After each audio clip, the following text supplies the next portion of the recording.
महाराष्ट्रामध्ये मे महिन्यापासून पाऊस चालू आहे। अनेक शेतकऱ्याच्या या सप्टेंबर महिन्यातल्या पावसामध्ये भूम असेल, परांडा असेल, कळंब असेल, धाराशिव असेल, नदीकाठच्या लोकांची जमिनी चाटून गेले। त्या काय घराने एवढं पाणी गेले की त्यांचं अन्नधान्य असेल, जनावर असेल, एकही जनावर शिल्लक राहिलेलं नाही।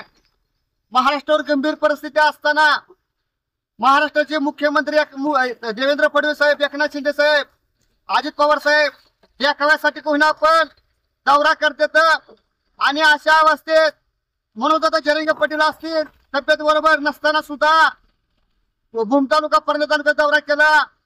धाराशिवचे खासदार रात्री 2 वाजता पाण्यात उतरून लोकांचा जीव वाचवितात आणि ह्या जिल्ह्याचे जिल्हाधिकारी रात्री एवढी परिस्थिती वाईट असताना सुद्धा ते गाणं पण म्हणतात आणि डान्स पण करतात।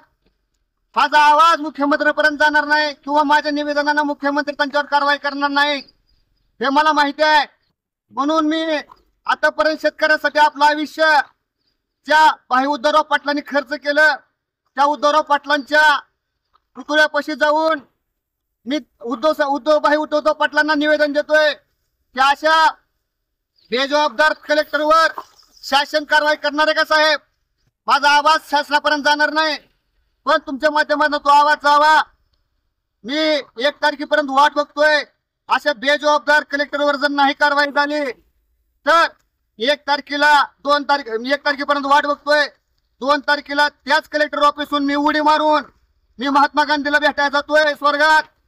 साहेब, तुम्ही इंग्रज घालून ही लोक पुढे आणली राजकीय मंडळी आणि ह्या राजकीय मंडळीमध्ये ही जे कमेंटखोर अधिकारी आहेत, बेजबाबदार अधिकारी आहेत, त्यांच्यावर कारवाई करणार का? मी महात्मा गांधीला सुद्धा जबाब विचाराया स्वर्गामध्ये 2 ऑक्टोबरला जातोय। याची शासनाने दखल घ्यावी। जर कलेक्टरवर कारवाई नाही झाली तर 2 तारखेला मी आत्महत्या करणार आणि ह्याला सर्व जबाबदार शासन।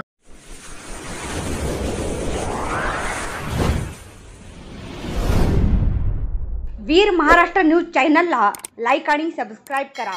धन्यवाद।